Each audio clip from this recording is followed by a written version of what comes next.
রাতের বেলা যদি কেউ আমাদেরকে পিছন থেকে ডাক দেয় তাহলে আমাদের করণীয় কি?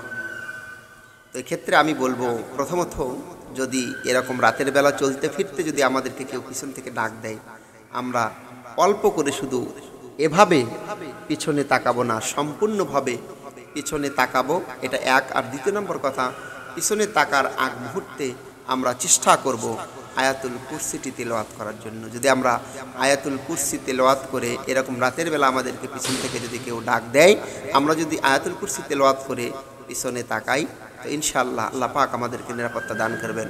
সবচেয়ে বড় কথা হচ্ছে, সবচেয়ে বড় বিষয় হচ্ছে, সকাল সন্ধ্যা আমরা অবশ্যই আয়াতুল কুরসি তেলাওয়াত করব, পাঠ করব। এই আয়াতুল কুরসি যদি আমরা তেলাওয়াত করতে পারি, পাঠ করতে পারি, ইনশাআল্লাহ যাবতীয় ষড়যন্ত্র থেকে আল্লাহ রব্বুল আলামিন, যাবতীয় কুমন্ত্রণা থেকে আল্লাহ রব্বুল আলামিন আমাদেরকে হেফাজত করবে ইনশাআল্লাহ।